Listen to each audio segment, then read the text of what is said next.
Good evening, welcome to top 9 news. నేను పూర్ణిమ. కొమరవెల్లిలో railway station ప్రారంభం. రాష్ట్రంలో కరువు వచ్చే ప్రమాదం ఉందన్న వ్యవసాయ మంత్రి. బీఆర్ఎస్ పాలనలో పేపర్ లీక్ అయితే ఎవరు రాజీనామా చేశారన్న ఎంపీ డీకే అరుణ. తెలంగాణ టాప్ 9 న్యూస్ ఇప్పుడు చూద్దాం. తెలంగాణలో రైల్వేల అభివృద్ధికి కృషి చేస్తున్నామని కేంద్ర మంత్రి కిషన్ రెడ్డి అన్నారు. కొమరవెల్లి రైల్వే స్టేషన్ ను ఆయన ప్రారంభించారు. కొమరవెల్లి స్టేషన్ లో డబుల్ ట్రాక్ తో పాటు 2 ప్లాట్ఫామ్లు ఏర్పాటు చేస్తామని తెలిపారు. స్టేషన్ నుంచి ఆలయం వరకు కనెక్టింగ్ బస్సులు ఏర్పాటు చేయాలని కిషన్ రెడ్డి కోరారు. ఎల్నినో ప్రభావంతో రాష్ట్రంలో కరువు వచ్చే ప్రమాదం ఉందని వ్యవసాయ శాఖ మంత్రి తుమ్మల నాగేశ్వరరావు అన్నారు. రైతులు 6 తడి పంటలు సాగు చేసుకోవాలని, వరి వేసి నష్టపోవద్దని సూచించారు. రైతులను ఆదుకునేందుకు సీతారామం ప్రాజెక్టు ద్వారా ఉమ్మడి ఖమ్మం జిల్లాకు సాగు, తాగునీరు అందిస్తామని తుమ్మల వెల్లడించారు. వికలాంగులకు సంబంధించిన అన్ని పెండింగ్ పనులను సీఎంతో చర్చించి పరిష్కరిస్తానని మంత్రి అట్లూరి లక్ష్మణ్ కుమార్ హామీ ఇచ్చారు. వికలాంగులకు సంక్షేమ భవన్ కట్టిస్తానని తెలిపారు. వికలాంగుల కష్టం తనకు తెలుసని లక్ష్మణ్ కుమార్ అన్నారు. బీఆర్ఎస్ ప్రభుత్వంలో గ్రూప్ 1 పేపర్ లీక్ అయినప్పుడు ఎందుకెవరూ రాజీనామా చేయలేదని మహబూబ్ నగర్ ఎంపీ డీకే అరుణ ప్రశ్నించారు. ప్రస్తుత ప్రభుత్వంలోనూ 10th పేపర్ లీక్ అయిందని గుర్తు చేశారు. దేశ కీర్తిని ప్రధాని మోదీని అపహాస్యం చేసేందుకు యువతను కొందరు ఉసిగొల్పారని అరుణ విమర్శించారు. జెన్సీ ఉద్యమం దేశానికి స్ఫూర్తిదాయకమని జడ్చర్ల ఎమ్మెల్యే అనిరుద్ రెడ్డి అన్నారు. జెన్సీల ఆలోచన తీరుకు అనుగుణంగానే రాజకీయాలు సాగుతున్నాయని అభిప్రాయపడ్డారు. 20 ఏళ్లకే చట్టసభల్లో పోటీకి అవకాశం ఇవ్వాలన్న సీఎం రేవంత్ ప్రతిపాదన దేశ రాజకీయాలకు రోడ్ మ్యాప్ గా నిలుస్తుందని అనిరుద్ రెడ్డి అన్నారు. 1,00,000 క్యూసెక్ల నీరు వృధాగా పోతూ ఉంటే ముఖ్యమంత్రి, మంత్రులు నిద్రావస్థలో ఉన్నారని మాజీ మంత్రి జగదీష్ రెడ్డి ఆగ్రహం వ్యక్తం చేశారు. ప్రభుత్వ నిర్లక్ష్య ధోరణి, మూర్ఖపు పట్టుదలతో పంటలు ఎండిపోతున్నాయన్నారు. అప్పుడు కూలిపోయింది, కొట్టుకుపోయిందని చెప్పిన ప్రభుత్వం ఇప్పుడు నీళ్లిస్తే పరువు పోతుందని భయపడుతోందని జగదీష్ రెడ్డి విమర్శించారు. పంచాయతీ నుంచి పార్లమెంట్ వరకు గెలిపే బీజేపీ లక్ష్యమని మెదక్ ఎంపీ రఘునందన్ రావు అన్నారు. గ్రేటర్ హైదరాబాద్ లో గెలుపు కోసం సునీల్ బన్సల్ రణనీతిని బోధించారని తెలిపారు. గ్రేటర్ పరిధిలోని 3 కార్పొరేషన్లతో పాటు వరంగల్, ఖమ్మం గెలుపుపై వ్యూహరచన చేశామన్నారు. తుంగభద్రపై అక్రమంగా డ్యాములు కడుతున్నారని మాజీ మంత్రి శ్రీనివాస్ గౌడ్ అన్నారు. కృష్ణా, భీమా ప్రాజెక్టుల నీళ్లు తెలంగాణకు రాకుండా అడ్డుకుంటున్నారని తెలిపారు. భవిష్యత్తులో తెలంగాణకు నీళ్లొచ్చే పరిస్థితి లేదని ఆవేదన వ్యక్తం చేశారు. కర్ణాటకలో కృష్ణా, భీమా నదులపై కర్ణాటక కడుతున్న ప్రాజెక్టులను శ్రీనివాస్ గౌడ్ నేతృత్వంలోని బీఆర్ఎస్ బృందం పరిశీలించింది.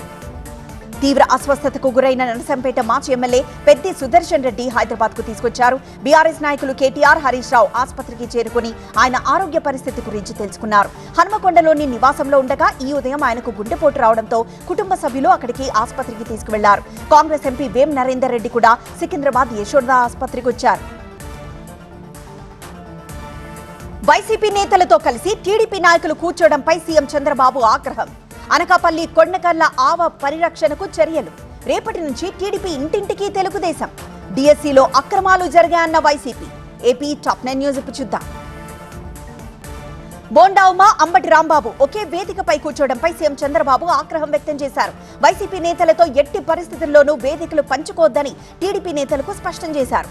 పార్టీ నేతలతో టెలికాన్ఫరెన్స్ సందర్భంగా ఆయన వ్యాఖ్యలు చేశారు. బోండా ఉమా నుంచి వివరణ తీసుకోవాలని పార్టీ రాష్ట్ర అధ్యక్షుడు పల్లాను సీఎం ఆదేశించారు. షూటింగ్ లో గాయపడి హైదరాబాద్ ఏఐజీ ఆసుపత్రిలో చికిత్స పొందుతున్న నటుడు టీడీపీ ఎమ్మెల్యే బాలకృష్ణను సీఎం చంద్రబాబు పరామర్శించారు. బాలకృష్ణ మోకాలికి ఆపరేషన్ జరిగింది. బాలకృష్ణ పూర్తిగా కోలుకునేందుకు 6 వారాల సమయం పడుతుందని వైద్యులు తెలిపారు. ఆయన ప్రస్తుతం స్టాండ్ పట్టుకుని నిలబడుతున్నారు. అనకాపల్లి జిల్లా కొండకర్ల ఆవా పరిరక్షణకు చర్యలు తీసుకోవాలని అధికారులను డిప్యూటీ సీఎం పవన్ కళ్యాణ్ ఆదేశించారు. అక్కడ ఈకో టూరిజం అవకాశాలు పరిశీలించాలని సూచించారు. చిత్తడి నేలల ఆక్రమణపై కఠిన చర్యలు తీసుకోవాలని స్పష్టం చేశారు. రాష్ట్రంలో 950 చిత్తడి నేలలను గుర్తించినట్లు పవన్ కళ్యాణ్ తెలిపారు. రేపటి నుంచి రాష్ట్ర వ్యాప్తంగా ఇంటింటికి తెలుగుదేశం కార్యక్రమాన్ని చేపడుతున్నట్లు పార్టీ రాష్ట్ర శాఖ అధ్యక్షుడు పల్లా శ్రీనివాసరావు తెలిపారు. 45 రోజుల పాటు జరిగే ఈ కార్యక్రమంలో ప్రతి నాయకుడు, కార్యకర్త పాల్గొనాలని స్పష్టం చేశారు.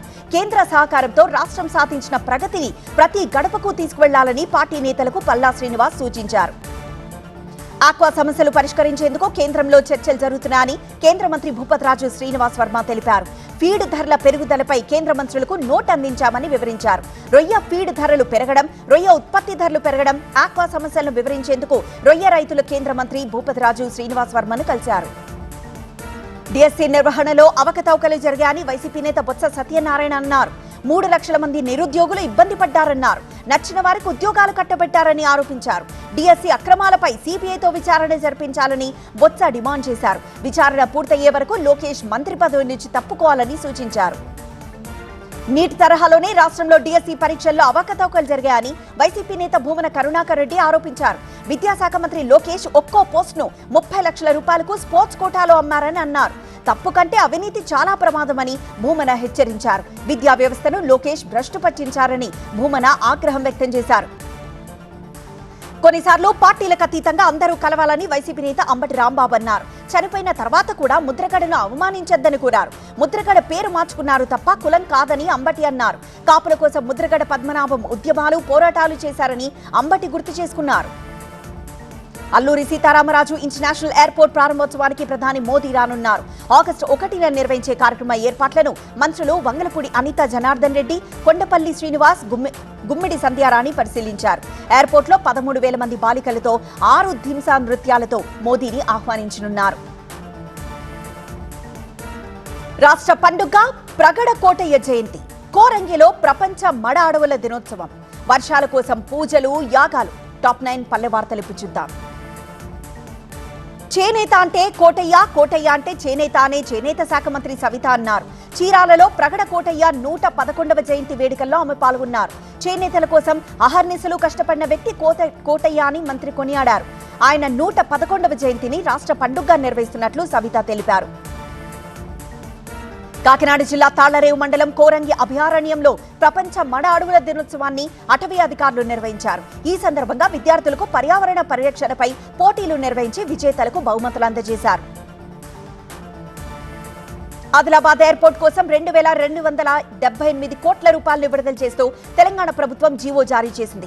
ఈ ఎయిర్పోర్ట్ కు సంబంధించిన భూసేకరణ ప్రక్రియను ఈ ఏడాది చివరి నాటికి పూర్తి చేసేలా చర్యలు తీసుకోవాలని జీవోలో కలెక్టర్ను ప్రభుత్వం ఆదేశించింది. గుంటూరు ఛానల్ను పచ్చూరు వరకు పొడిగించి సాగునీరు, తాగునీరు అందించాలని నల్లమాడ రైతు సంఘం డిమాండ్ చేసింది. ఇది 8 దశాబ్దాల పోరాటమని గుర్తు చేసింది. డిమాండ్ సాధన కోసం నల్లమాడ రైతు సంఘం 3 రోజుల పాటు పాదయాత్ర చేపట్టింది. తిరుపతి జిల్లా చంద్రగిరి మండలం శ్రీనివాస మంగాపురంలో లలితాపీఠంలో స్వామీజీలు సమావేశమయ్యారు. ఏర్పేడు వ్యాసాశ్రమ పరిరక్షణ సమితి సభ్యులు, మాజీ విద్యార్థులు, భక్తులతో స్వరూపానంద స్వామి మాట్లాడారు. గురుస్థానమైన ఏర్పేడు ఆశ్రమంలోకి వెళ్లాలంటే పేర్లు నమోదు చేసుకుని వెళ్లాల్సిన దుస్థితి ఏర్పడింది. ఏర్పేడు సిఐ తీరు అభ్యంతరకరంగా ఉందని స్వామీజీ తెలిపారు. దేశంలో వర్షాలు కురవాలని కోరుతూ కర్నూలు జిల్లా ఆదోని వ్యవసాయ మార్కెట్ యార్డులో వరుణ యాగం నిర్వహిస్తున్నారు. Cotton merchants, ground net association, commission ఏజెంట్లు అందరూ కలిసి ఈ యాగాన్ని చేపట్టారు. రేపు మధ్యాహ్నం 12 గంటలకి ఈ యాగ పరిసమాప్తి జరుగుతుంది. వర్షాలు కురవాలని కోరుతూ విజయవాడ సత్యనారాయణపురం పురోహిత సంఘం ఆధ్వర్యంలో కాశీ విశ్వేశ్వర ఆలయంలో సహస్ర ఘటాభిషేకం నిర్వహించారు. వర్షాల కోసం యాగం చేశారు. మహబూబ్నగర్ జూరాల ప్రాజెక్టుకు వరద పెరుగుతోంది. ఎగువ నుంచి 18,000కు పైగా క్యూసెక్ల నీరు వస్తోంది. ప్రాజెక్టు పూర్తి స్థాయి నీటి మట్టం 318.516 మీటర్లు కాగా ప్రస్తుతం 316.310 మీటర్లుగా ఉంది. తిరుమల శ్రీవారిని ఏపీ హైకోర్టు న్యాయమూర్తి జస్టిస్ అవధానం హరిహరనాథ శర్మ దర్శించుకున్నారు. MLA Kamineni Srinivas, central empowered committee chairman Chandra Prakash Goyal, ITBP director general Shatrujeet Singh Kapoor కూడా స్వామివారిని దర్శించుకున్నారు. పరీక్షా విధానంలో సంస్కరణలకు హై పవర్ కమిటీ ఏర్పాటు. ప్రతి నీటి చుక్కను ఒడిసి పట్టుకోవాలని ప్రధాని పిలుపు. విద్యార్థులను కొట్టమని ఆదేశించింది ఎవరు అని రాహుల్ ప్రశ్న. నేషనల్ టాప్ 9 న్యూస్ ఇప్పుడు చూద్దాం. విద్యార్థుల భవిష్యత్తు కోసం ప్రభుత్వం నిరంతరం అనేక చర్యలు చేపడుతూనే ఉందని ప్రధాని మోదీ అన్నారు. విద్యార్థుల భవిష్యత్తుతో ఆటలాడుకున్న వారు జైళ్లలో మగ్గుతున్నారని తెలిపారు. పరీక్షల విధానాన్ని విశ్వసనీయత, పారదర్శకత కోసం టెక్నాలజీ నిపుణుడు నందన్ నీలేకాని అధ్యక్షతన హై పవర్ టాస్క్ ఫోర్స్ ఏర్పాటు చేస్తున్నట్లు ప్రధాని మోదీ ప్రకటించారు. పరీక్షల్లో సంస్కరణలపై ఈ కమిటీ దృష్టి సారిస్తుందని వీడియో సందేశంలో ప్రధాని తెలిపారు.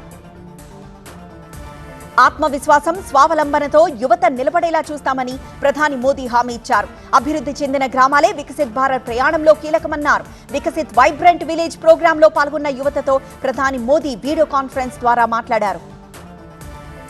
రక్షణ ఉత్పత్తులు, రక్షణ ఎగుమతుల్లో భారత్ కొత్త శిఖరాలకు చేరుతోందని ప్రధాని మోదీ తెలిపారు. ఈ మధ్య దూరశ్రేణి రాకెట్ పినాకాను ఈ మధ్య డిఆర్డీఓ విజయవంతంగా పరీక్షించిందని వెల్లడించారు. మన్ కీ బాత్ లో ఈ విషయాన్ని ప్రస్తావించారు. ప్రతి నీటి చుక్కను పరిరక్షించాలని ప్రధాని మోదీ దేశ ప్రజలకు పిలుపునిచ్చారు. నీటిని పరిరక్షించేందుకు ప్రభుత్వం అనేక చర్యలు చేపడుతోందని మన్ కీ బాత్ లో తెలిపారు. నేడు పొదుపు చేసే ప్రతి నీటి చుక్క భవిష్యత్ తరాలకు గొప్ప సంపద అవుతుందన్నారు. వాన నీటిని సంరక్షించాలన్న ప్రచారంలో నంద్యాల జిల్లాలో అన్ని గ్రామ పంచాయతీలు పాల్గొన్నాయని ప్రధాని హర్షం వ్యక్తం చేశారు. మధ్యప్రదేశ్లోని సీధీ జిల్లాలో 1500కు పైగా చెరువులు నిర్మించినట్లు వెల్లడించారు. విద్యాశాఖ మంత్రిగా ప్రహ్లాద్ జోషి బాధ్యతలు చేపట్టారు. ఆ వెంటనే ఆయన సీనియర్ అధికారులతో సమావేశమయ్యారు. తనపై ప్రధాని పూర్తి విశ్వాసం ఉంచి ఈ బాధ్యత అప్పగించారని జోషి అన్నారు. విద్యాశాఖ తనకు కొత్త అని, దీని పనితీరు తెలుసుకునేందుకు అన్ని విషయాలు తెలుసుకుంటున్నానని ప్రహ్లాద్ జోషి అన్నారు. ఢిల్లీలో శాంతియుతంగా నిరసన తెలుపుతున్న విద్యార్థులపై పెల్లెట్ గన్స్, లాఠీలు, టియర్ గ్యాస్ ఉపయోగించారని కాంగ్రెస్ నేత రాహుల్ గాంధీ అన్నారు. పెల్లెట్స్ తాకి ఒక యువకుడి కన్ను పోయే పరిస్థితి ఏర్పడిందని తెలిపారు. వాటిని ఉపయోగించమని ఆదేశాలు ఇచ్చింది ఎవరని కేంద్ర హోంశాఖ మంత్రి అమిత్ షాను ఎక్స్ వేదికగా రాహుల్ ప్రశ్నించారు. విద్యార్థులను కొట్టిన సాదా దుస్తుల్లోని వ్యక్తులు పోలీసులా, వాలంటీర్లా అని నిలదీశారు. ఆదాయ పన్ను అధికారులు తమ అధికారాన్ని సానుభూతి, సున్నితత్వం, ప్రజాసేవ స్ఫూర్తితో ఉపయోగించాలని ఆర్థిక మంత్రి నిర్మలా సీతారామన్ పిలుపునిచ్చారు. ముంబైలో ఆదాయ పన్ను శాఖ కొత్త భవనం ఐకార్డ్ సింధును ఆమె ప్రారంభించారు. రోజువారీ వ్యవహారాల్లో సాధారణ పౌరులు ఎదుర్కొనే సమస్యలపై దృష్టి సారించాలని అధికారులకు నిర్మలా సీతారామన్ సూచించారు. ప్రభుత్వ పరీక్షల్లో తప్పుడు విధానాల నివారణ బిల్లు రేపు పార్లమెంట్ ముందుకు రానుంది. కేంద్ర మంత్రి జితేంద్ర సింగ్ దీన్ని లోక్సభలో ప్రవేశపెడతారు. ఇప్పటికీ ఈ బిల్లును లోక్సభ సభ్యులు అందజేశారు. పేపర్ లీకులకు పాల్పడే వారికి కనిష్టంగా 5 ఏళ్లు, గరిష్టంగా 10 ఏళ్ల జైలు శిక్షను ఇందులో పేర్కొన్నారు. సర్వీస్ ప్రొవైడర్లకు 10 కోట్ల రూపాయల వరకు జరిమానా విధించే నిబంధన ఉందని ఈ బిల్లులో ఉంది. అంధభక్తులను దేశభక్తులు ఓడించారని శివసేన నేత ఉద్ధవ్ ఠాక్రే, రాజ్ ఠాక్రే అన్నారు. మనసులు గెలవడం కాదు, తీర్పును దొంగిలించడం మాత్రమే మోదీకి తెలుసని ఆగ్రహం వ్యక్తం చేశారు. ముంబైలో ఠాక్రే సోదరులు భారీ ప్రదర్శన నిర్వహించారు. ప్రజల కోసం పనిచేయాల్సిన ప్రభుత్వం పార్టీలను చీల్చడంలో నిమగ్నమైందని ఉద్ధవ్ ఠాక్రే విమర్శించారు. కార్గిల్ వీరుల ధైర్య సాహసాలు దేశానికి ఎప్పటికీ గర్వకారణమన్న ప్రధాని మోదీ. కార్గిల్ యుద్ధం భారత సైన్య అజేయ శక్తిని ప్రపంచానికి చూపిందన్న రక్షణ మంత్రి. శక్తి సామర్థ్యాలను చూపిన సైన్యం. కార్గిల్ దివస్ టాప్ 9 న్యూస్ ఇప్పుడు చూద్దాం.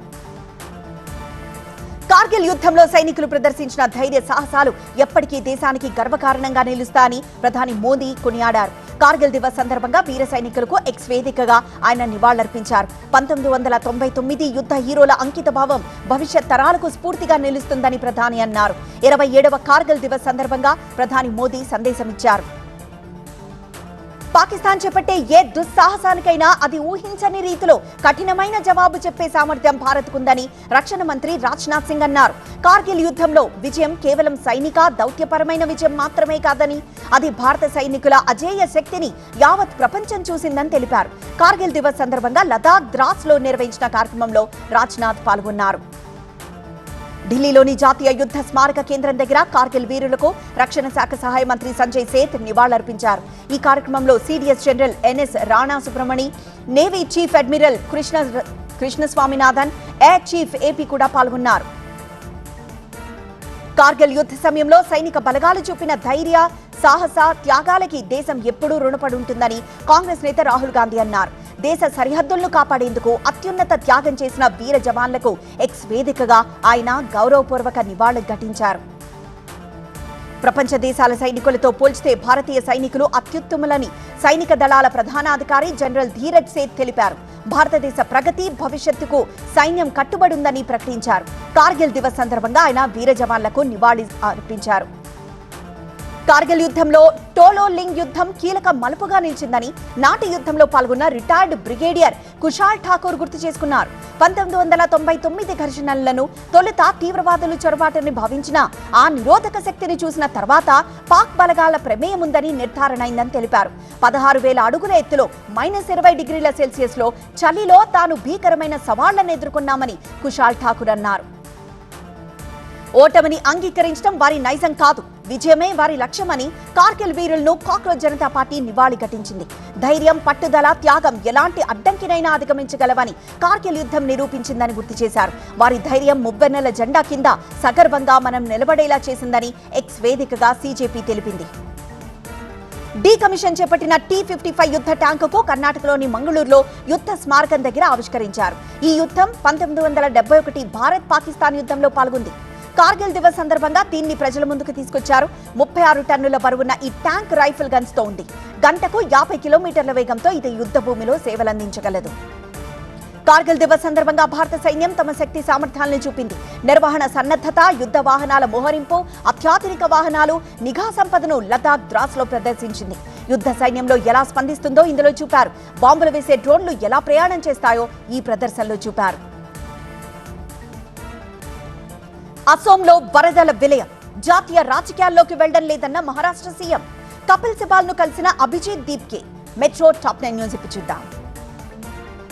అసోం శివసాగర్ లో వరద బాధితులను కేంద్ర మంత్రి సర్బానంద్ సోనోవాల్ పరామర్శించారు. సహాయ శిబిరాల్లో ఉంటున్న వారికి దుస్తులు అందజేశారు. వరద బాధితులను సంపూర్ణ సాయం అందించేందుకు కేంద్ర రాష్ట్ర ప్రభుత్వాలు కట్టుబడున్నాయని సోనోవాల్ తెలిపారు. వరద పరిస్థితిని అంచనా వేసేందుకు త్వరలోనే ఉన్నత స్థాయి కేంద్ర బృందం వస్తుందని ఆయన వెల్లడించారు. జాతీయ రాజకీయాల్లోకి వెళ్తారని జరుగుతున్న ప్రచారాన్ని మహారాష్ట్ర సీఎం దేవేంద్ర ఫడ్నవీస్ కొట్టిపారేశారు. దేవేంద్ర ప్రధాన్ రాజీనామా చేశారని తెలిసిన వెంటనే ఫడ్నవీస్ నిన్న హఠాత్తుగా ఢిల్లీ వచ్చారు. తాను మహారాష్ట్రలోనే ఉంటానని ఫడ్నవీస్ స్పష్టం చేశారు. నాగ్పూర్లో కేంద్ర మంత్రి నితిన్ గడ్కరీతో కలిసి ఒక కార్యక్రమంలో పాల్గొన్నారు.